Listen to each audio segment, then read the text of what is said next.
Hello दोस्तों, स्वागत करता हूं एक बार फिर से आप सभी लोगों का अपने यूट्यूब चैनल परीक्षा तक स्टडी पर। मैं हूं गौरव और आज हम बात करने वाले हैं पार्ट 3 के बारे में। पार्ट 3 यानी कि इससे पहले इसके जो 2 पार्ट हैं वो ऑलरेडी आ चुके हैं। अगर उन्हें भी आप देखना चाहते हैं तो इन्हीं वीडियो के डिस्क्रिप्शन बॉक्स में उसका आपको लिंक मिल जाएगा। उसकी मदद से आप वो दोनों पार्ट भी देख सकते हैं। तो वीडियो को शुरू करने से पहले हम आपकी जानकारी के लिए बता दें, ये जो सीरीज चल रही है ये चल रही है एसएससी जीडी के लिए 10,000 प्लस क्वेश्चन सीरीज, यानी कि इस सीरीज के अंदर आपको 10,000 से भी ज़्यादा क्वेश्चन देखने को मिलने वाले हैं। और ये जो क्वेश्चन आपको मिलने वाले हैं वो उसमें से आपको स्टैटिक जीके, हिस्ट्री के क्वेश्चन, आपको जीके के क्वेश्चन, जीए के क्वेश्चन और करंट अफेयर तथा जो आपके प्रीवियस ईयर एग्जाम हुए हैं एसएससी जीडी के, उनके भी क्वेश्चन आपको देखने को मिलने वाले हैं इस सीरीज के अंदर। तो मैं आपको गारंटी देता हूं, अगर आप ये जो सीरीज चल रही है 10,000 प्लस क्वेश्चन की, अगर ये आप शुरू से लेकर पूरी जरूर देखते हैं तो आपके 25 में 25 नंबर आने से कोई नहीं रोक सकता। तो इसलिए इस सीरीज को शुरू से लेकर जितने भी इसके पार्ट आते हैं सभी को जरूर से लगाइएगा, ठीक है। और उसके बाद अगर आप इस चैनल पर नए हैं तो प्लीज़ चैनल को सब्सक्राइब जरूर कर लें, ताकि आपके पास इस वीडियो का जो नोटिफिकेशन है वो समय पर आप पा सकें। तो चलिए अब शुरू करते हैं और देखते हैं किस प्रकार के क्वेश्चन हम आज आप लोगों के लिए लेकर आए हुए हैं। चलिए तो शुरुआत करते हैं पहले क्वेश्चन से। तो पहले क्वेश्चन में आपसे पूछा गया है, सिंधु घाटी सभ्यता में किस स्थान से नृत्य की कांस्य की मूर्ति मिली थी। यानी कि सिंधु घाटी सभ्यता में एक नृत्य करती हुई कांस्य की एक मूर्ति पाई गई थी, वो कहाँ से पाई गई थी ये आपको बताना है। ये जो क्वेश्चन है ये एसएससी जीडी का जो आपका एग्जाम हुआ था 2019 में, उसमें ये क्वेश्चन आया हुआ है। वहीं अगर एयरफोर्स की भी बात कर लें तो एयरफोर्स और नेवी के एमआर एग्ज़ाम में भी देखने को मिला है, इसलिए ये क्वेश्चन मोस्ट इम्पोर्टेंट है। तो बात कर लेते हैं कि कहाँ पर ये जो मूर्ति है वो मिली हुई है। तो याद रखिएगा ये मोहनजोदड़ो में आपकी कांस्य की जो मूर्ति है, जो नृत्य करती हुई मूर्ति है, वो पाई गई थी, ठीक है। अब बात कर लेते हैं ये जो आपका मोहनजोदड़ो है ये कहाँ पर स्थित है वर्तमान में। तो बात की जाए मोहनजोदड़ो की वर्तमान में, तो ये वर्तमान में पाकिस्तान के सिंधु नदी के किनारे स्थित है। कहाँ पर? पाकिस्तान में सिंधु नदी के किनारे स्थित है वर्तमान में, ठीक है। उसके बाद मोहनजोदड़ो से एक क्वेश्चन आपसे और पूछ लिया जाता है, आपसे पूछ लेगा कि सबसे बड़ी इमारत जो प्राप्त हुई है मोहनजोदड़ो से उसका नाम क्या है। तो याद रखिएगा उसका नाम है अन्नागार। क्या है? अन्नागार, ठीक है। तो ये भी क्वेश्चन आप याद रख सकते हैं। चलिए तो देखते हैं अगला प्रश्न। तो अगले प्रश्न पर बढ़ने से पहले मैं आपको बता दूं कि अगर आप इस वीडियो की जो पीडीएफ है वो पाना चाहते हैं तो इसी वीडियो के डिस्क्रिप्शन बॉक्स में आपको टेलीग्राम का लिंक मिल जाएगा। तो टेलीग्राम चैनल को आप लोग ज्वाइन कर लीजिएगा, वहाँ पर आपको इसकी पीडीएफ प्रोवाइड करवाई जाएगी। चलिए बात करते हैं क्वेश्चन नंबर 2 की। कह रहा है गौतम बुद्ध का जन्म किस स्थान पर हुआ था। तो गौतम बुद्ध की पहले तो हम बात करते हैं, क्योंकि यहाँ से कई सारे क्वेश्चन आपसे पूछे जाते हैं और आपसे पूछे भी जा सकते हैं जो आपका एसएससी जीडी का एग्ज़ाम होने वाला है। तो बात करते हैं गौतम बुद्ध के बारे में। तो गौतम बुद्ध का जन्म जो हुआ था वो हुआ था 563 ईसा पूर्व में। कब हुआ था? 563 ईसा पूर्व में। इनके पिता का नाम अगर आपसे पूछ ले तो वो शुद्धोधन हो जाएगा। अगर इनकी माता का नाम पूछ ले तो वो माया देवी हो जाएगा। अगर इनके बचपन का नाम पूछ ले तो वो सिद्धार्थ हो जाएगा। अगर इनके पुत्र का नाम पूछ ले तो इनके पुत्र का नाम राहुल था। अगर इनकी पत्नी का नाम पूछ ले तो वो यशोधरा हो जाएगा, ठीक है। एक क्वेश्चन आपसे और पूछा जाता है, आप लोगों से पूछा जाता है कि एशिया की ज्योति पुंज किसे कहा जाता है। ये भी क्वेश्चन आपका एसएससी जीडी के एग्जाम में आया हुआ है।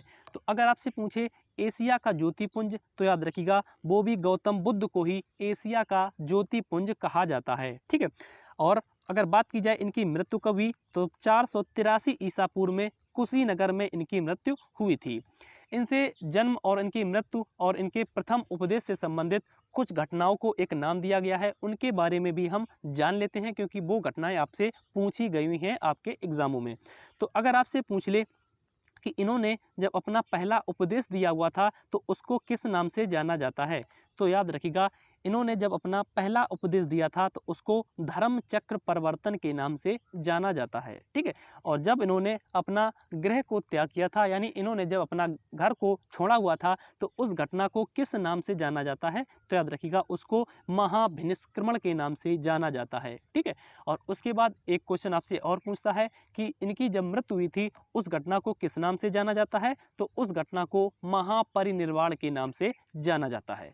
तो एक क्वेश्चन से जितने भी क्वेश्चन हमने आपसे डिस्कस किए वो सभी क्वेश्चन इंपॉर्टेंट थे, तो उन सभी को आप नोट कर सकते हैं, क्योंकि ये क्वेश्चन आपसे पूछे गए हुए हैं और आपसे पूछे भी जा सकते हैं। ठीक है, चलिए देखते हैं अगले प्रश्न पर। Question number 3। तो वीडियो को पसंद आप लोग कर रहे हैं तो प्लीज़ वीडियो को एक लाइक जरूर करिएगा, क्योंकि आप लोगों के लिए इतनी मेहनत करता हूं और एक जो क्वेश्चन है वो आप लोगों के लिए अच्छे क्वेश्चन कलेक्ट करके आपको इतना अच्छा मटेरियल प्रोवाइड करवा रहा हूं, इसलिए आप लोग एक लाइक तो कर ही सकते हैं। ठीक है, क्वेश्चन नंबर 3 की बात करते हैं। कह रहा है भारत पर आक्रमण करने वाला पहला मुस्लिम शासक कौन था? तो भारत पर जो सबसे पहले आक्रमण किया हुआ था वो किया हुआ था आपके मोहम्मद बिन कासिम ने। किसने किया हुआ था? मोहम्मद बिन कासिम ने। बात आती है कब किया हुआ था? तो सन 712 ईस्वी में सिंधु वाले क्षेत्र में किया हुआ था। कहाँ पर किया हुआ था? सिंधु क्षेत्र में किया हुआ था सन 712 ईस्वी में। ठीक है, तो अगर आपसे पूछ ले पहला आक्रमणकारी कौन था तो वो हो जाएगा मोहम्मद बिन कासिम। वहीं अगर बात कर लें ऑप्शन नंबर ए में लिखा हुआ है मोहम्मद गौरी। तो मोहम्मद गौरी के बारे में जानते हैं।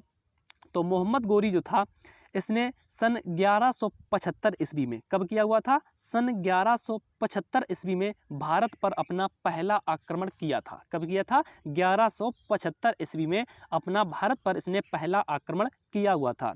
एक क्वेश्चन आपसे और पूछा जाता है, आपसे पूछा जाता है जो चंदावर का युद्ध है, कौन सा युद्ध? चंदावर का युद्ध। चंदावर का युद्ध किसके किसके मध्य में हुआ था? तो याद रखिएगा सन 1194 ईस्वी में आपका चंदावर का युद्ध हुआ था, जो कि मोहम्मद गौरी और जयचंद्र के बीच में हुआ था। किसके किसके बीच में? मोहम्मद गौरी और जयचंद्र के बीच में हुआ था। वहीं अगर हम 1191 ईस्वी की बात करें तो 1191 ईस्वी में आपका पृथ्वीराज चौहान और मोहम्मद गौरी के बीच में हुआ था, जो तराइन का युद्ध के नाम से जाना जाता है। उसमें प्रथम युद्ध की बात की जाए तो उसमें पृथ्वीराज चौहान विजयी हुए थे। वहीं अगर द्वितीय युद्ध 1192 ईस्वी में जो आपका तराइन का द्वितीय युद्ध हुआ था, उसमें अगर बात की जाए तो उसमें मोहम्मद गौरी विजयी हुआ था। ठीक है, वहीं अगर आप बात कर लेते हैं ऑप्शन नंबर बी लिखा हुआ है महमूद गजनबी।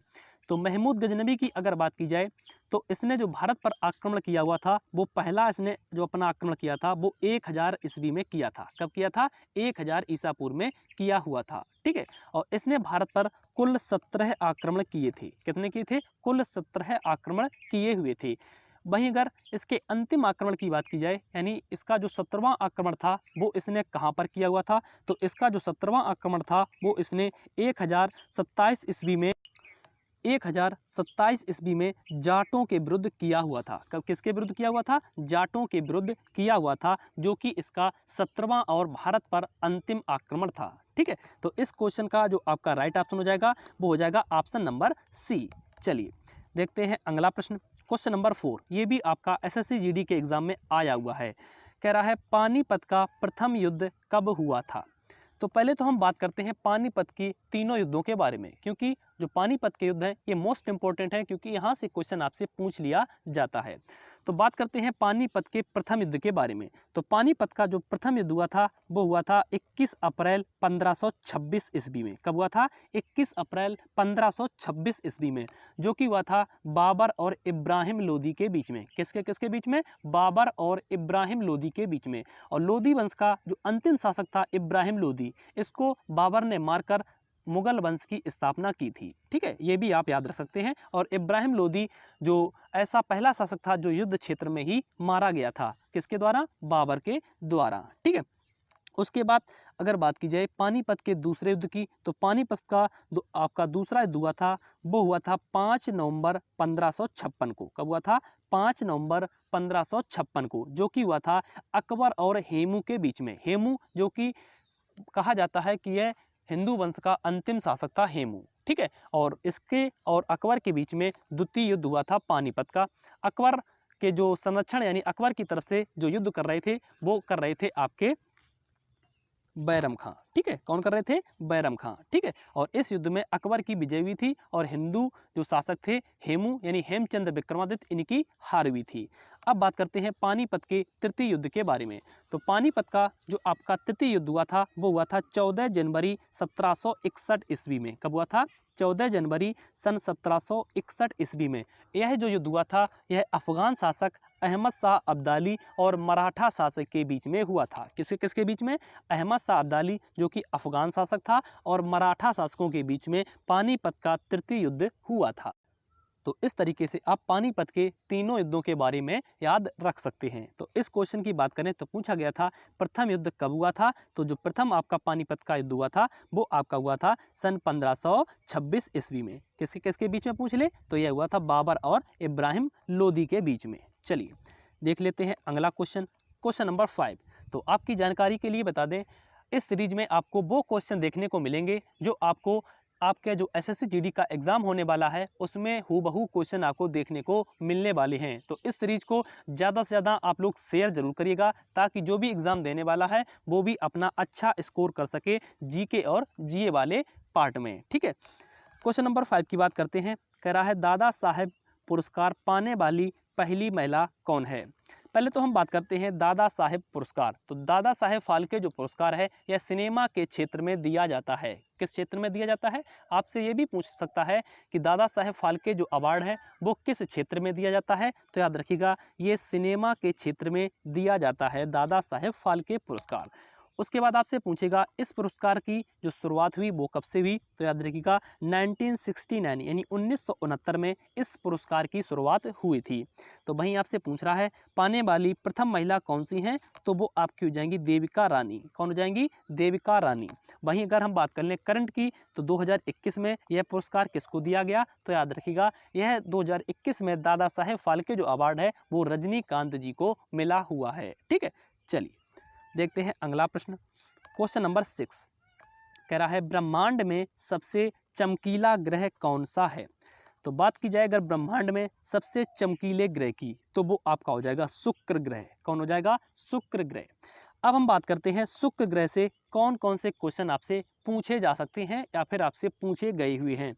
तो अगर आपसे पूछ ले पृथ्वी का जो सबसे निकटतम ग्रह है वो कौन सा है? तो याद रखिएगा वो शुक्र ग्रह ही है जो पृथ्वी का सबसे निकटतम यानी निकट ग्रह है। उसके बाद आपसे पूछेगा कि जो ब्रह्मांड का सबसे गर्म ग्रह है वो कौन सा है? तो वो भी आपका शुक्र ग्रह हो जाएगा। उसके बाद आपसे पूछेगा सांझ व भोर का तारा किसे कहा जाता है? तो वो भी शुक्र ग्रह को कहा जाता है। सांझ व भोर का तारा शुक्र ग्रह को इसलिए कहा जाता है क्योंकि यह सुबह पूरब में दिखाई पड़ता है और शाम को पश्चिम दिशा में दिखाई पड़ता है और इसे ही यानी शुक्र ग्रह को ही पृथ्वी की जुड़वां बहन भी कहा जाता है। ये भी क्वेश्चन आपसे पूछा गया है कि पृथ्वी की जो जुड़वां बहन है वो किस ग्रह को कहा जाता है? तो याद रखिएगा शुक्र ग्रह को ही पृथ्वी की जुड़वां बहन भी कहा जाता है। उसके बाद पूछ लेगा कि यह पृथ्वी की जुड़वां बहन किस लिए कहा जाता है? तो याद रखिएगा इसका आकार और जो घनत्व है वो पृथ्वी के ही समान है, इसलिए इसको पृथ्वी की जुड़वां बहन कहा जाता है, ठीक है। तो जितने भी क्वेश्चन हमने शुक्र ग्रह से आपसे डिस्कस किए इन सभी को आप नोट करके एक जगह पर रख सकते हैं, ठीक है। तो वीडियो को अगर आप लोगों ने अभी तक लाइक नहीं किया है, आप लोग वीडियो को पसंद कर रहे हैं तो प्लीज़ वीडियो को एक लाइक ज़रूर कर दें। चलिए देखते हैं अगले प्रश्न की ओर, क्वेश्चन नंबर 7। कह रहा है राज्यसभा की अध्यक्षता कौन करता है? तो अगर हम बात करते हैं राज्यसभा के बारे में, राज्यसभा जिसके लिए जो हमारे संविधान में आर्टिकल नंबर है वो हो जाएगा 80। कौन सा हो जाएगा? 80। संसद की बात कर लें तो 79 हो जाएगा। वहीं अगर लोकसभा की बात कर लें तो 81 हो जाएगा। अगर राज्यसभा की बात की जाए तो वो आपका 80 यानी 80 हो जाएगा। वहीं अगर इस क्वेश्चन में आपसे पूछा गया है कि राज्यसभा की अध्यक्षता कौन करता है तो याद रखिएगा भारत के जो उपराष्ट्रपति होते हैं वो राज्यसभा की अध्यक्षता करते हैं।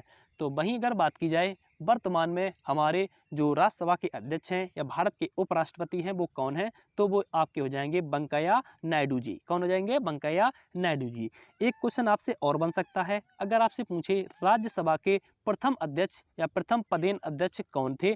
तो याद रखिएगा डॉक्टर सर्वपल्ली राधाकृष्णन जो कि भारत के प्रथम उपराष्ट्रपति थे, इसलिए वो राज्यसभा के प्रथम अध्यक्ष भी हो जाएंगे। ठीक है। वहीं अगर लोकसभा की बात की जाए तो लोकसभा के जो वर्तमान में अध्यक्ष हैं वो हैं ओम बिरला जी। वहीं अगर प्रथम अध्यक्ष की बात की जाए तो वो हो जाएंगे जीबी मालवंकर। कौन हो जाएंगे? जीबी मालवंकर, यानी गणेश शंकर मालवंकर। ये भी क्वेश्चन आपसे पूछे गए हुए हैं, तो इनको आप याद रख सकते हैं। ठीक है, तो इस क्वेश्चन का जो आपका राइट ऑप्शन हो जाएगा वो हो जाएगा ऑप्शन नंबर सी, यानी उपराष्ट्रपति जी के द्वारा राज्यसभा की अध्यक्षता की जाती है। चलिए देखते हैं अगला प्रश्न। क्वेश्चन नंबर 8 कह रहा है भारत का पहला वायसराय कौन था? तो भारत के अगर पहले वायसराय की बात की जाए तो वो आपके हो जाएंगे लॉर्ड कैनिंग। कौन हो जाएंगे? Lord Canning. और लॉर्ड कैनिंग के ही समय में 10 मई 1857 में जो क्रांति हुई थी 1857 की, वो इन्हीं के कार्यकाल में हुई थी। आपसे पूछा भी जाता है जो 1857 की क्रांति हुई थी वो किसके कार्यकाल में हुई थी? तो याद रखिएगा लॉर्ड कैनिंग के कार्यकाल में हुई थी। वहीं अगर बात की जाए ऑप्शन नंबर बी लिखा हुआ है विलियम बेंटिंग। तो विलियम बेंटिंग से आप याद रखिएगा ये भारत के प्रथम गवर्नर जनरल थे। अगर आपसे पूछे कि भारत के प्रथम गवर्नर जो जनरल थे वो कौन थे, तो वो हो जाएंगे लॉर्ड विलियम बेंटिंग। ठीक है, तो ये भी आप याद रख सकते हैं। तो इस क्वेश्चन का जो आपका राइट ऑप्शन हो जाएगा वो हो जाएगा ऑप्शन नंबर ए। और ये भी जो क्वेश्चन है ये आपका SSC GD 2019 में आया हुआ है। चलिए देखते हैं क्वेश्चन नंबर 9 कह रहा है भारत में किस प्रकार की अर्थव्यवस्था देखने को मिलती है? अगर भारत में अर्थव्यवस्था की बात की जाए तो भारत में मिश्रित अर्थव्यवस्था देखने को मिलती है। कौन सी अर्थव्यवस्था देखने को मिलती है? तो मिश्रित अर्थव्यवस्था देखने को मिलती है भारतीय अर्थव्यवस्था में। एक क्वेश्चन आपसे और पूछा जाता है कि भारत के अलावा और किन किन देशों में मिश्रित अर्थव्यवस्था देखने को मिलती है? तो याद रखिएगा मलेशिया और इंडोनेशिया में भी मिश्रित अर्थव्यवस्था देखने को मिलती है। तो इस क्वेश्चन का जो आपका राइट ऑप्शन हो जाएगा वो हो जाएगा ऑप्शन नंबर सी। चलिए देख लेते हैं अगला क्वेश्चन। क्वेश्चन नंबर 10 कह रहा है शांत घाटी किस राज्य में स्थित है? ये भी जो क्वेश्चन आपका है SSC GD के 2019 के एग्जाम में आपसे पूछा गया हुआ है।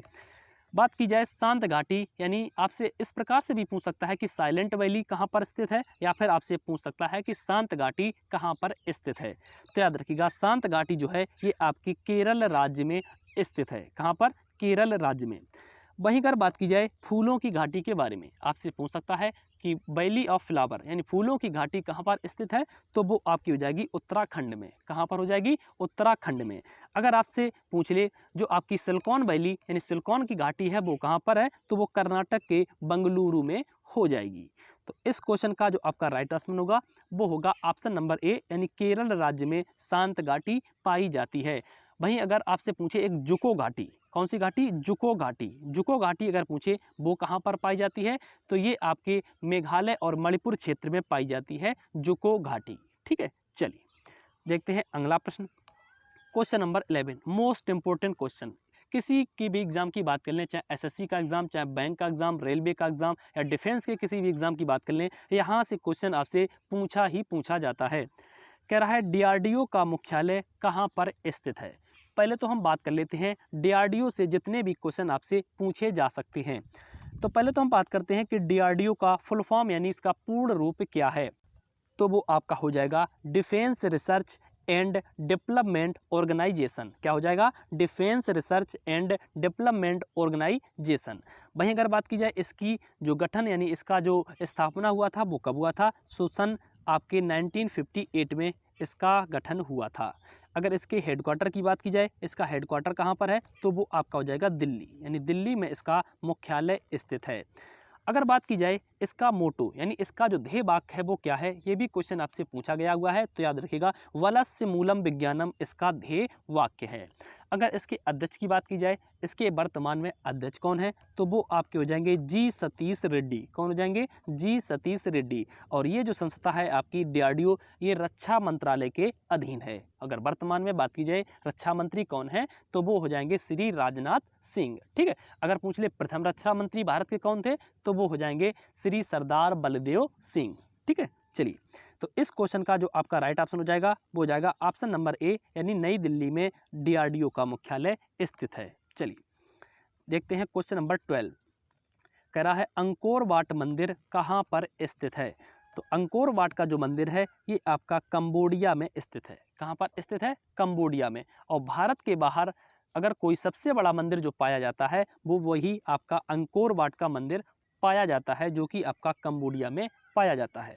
यहाँ से क्वेश्चन आपसे एक और पूछ लेता है कि कंबोडिया में स्थित अंकोर वाट के मंदिर में किस भगवान की मूर्ति पाई जाती है? तो याद रखिएगा, भगवान विष्णु की मूर्ति अंकोर वाट के मंदिर में पाई जाती है। ठीक है, चलिए देखते हैं अगला क्वेश्चन, क्वेश्चन नंबर 13। तो क्वेश्चन नंबर 13 पर पढ़ने से पहले आप लोगों को बता दें कि अगर आप लोग मेरे इस चैनल पर नए जुड़े हैं और ये जो सीरीज चल रही है SSC GD 10,000 plus question series, इसको डेली पाना चाहते हैं तो अभी चैनल को सब्सक्राइब जरूर कर लें, ताकि आपके पास जो नोटिफिकेशन है वो समय पर आ सके और आप आसानी से वीडियो को देख सकें। ठीक है, तो क्वेश्चन नंबर 13 में कह रहा है कोशिका का शक्ति केंद्र किसे कहा जाता है?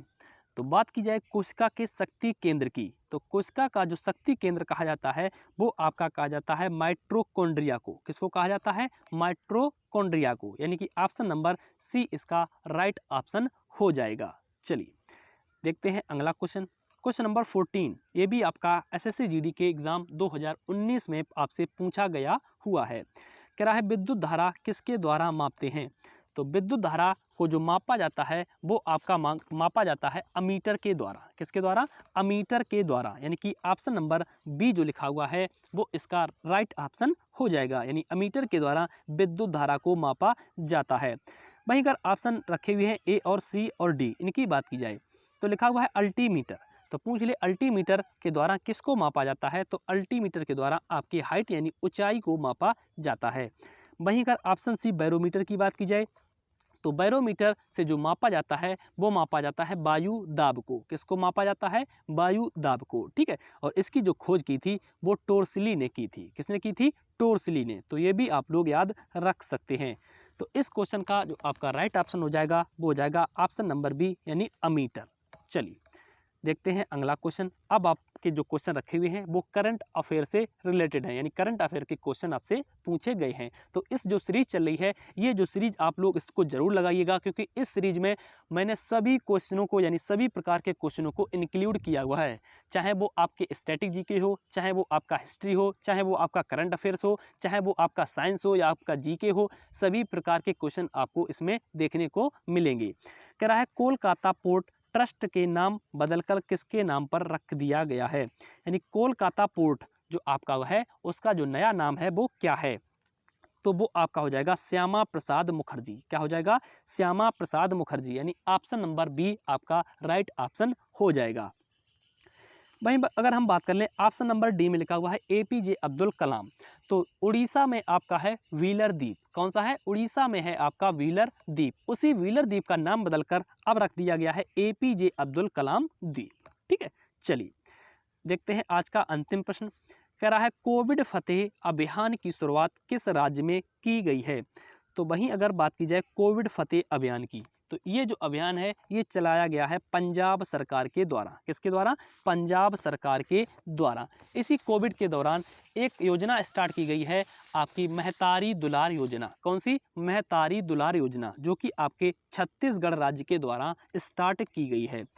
तो आज की जो सीरीज़ थी जिसमें हमने टोटल 16 क्वेश्चन लिए थे और उनसे बनने वाले जो और भी क्वेश्चन बन सकते थे, जो इम्पोर्टेंट थे, आपसे पूछे गए हुए थे या फिर आपसे पूछे जा सकते हैं, सभी प्रकार के क्वेश्चनों को हमने आपसे डिस्कशन किया। ये आपका पार्ट 3 था, यानी कि इससे पहले इसके 2 पार्ट और आ चुके हैं। अगर उन्हें भी आप लोग देखना चाहते हैं तो इसी वीडियो के डिस्क्रिप्शन बॉक्स में आपको उनका लिंक मिल जाएगा, अन्यथा आप मेरे इसी चैनल पर विजिट कर सकते हैं। वहाँ पर आपको एक प्ले लिस्ट मिल जाएगी मिशन एसएससी जीडी 2021 नाम से। वहाँ पर आपको सारे वीडियो इस सीरीज से रिलेटेड आपको मिल जाएंगे। ठीक है, अगर आप लोग मेरे इस चैनल पर नए जुड़े थे तो प्लीज़ चैनल को सब्सक्राइब जरूर मार लें, और अगर वीडियो पसंद आया हो तो प्लीज़ वीडियो को एक लाइक जरूर कर दें, और अपने ग्रुप में कोई भी सोशल अकाउंट आपका ग्रुप चलाते हैं तो उसमें एक बार शेयर जरूर मार दें। मिलते हैं नेक्स्ट वीडियो में, तब तक सभी भाइयों को जय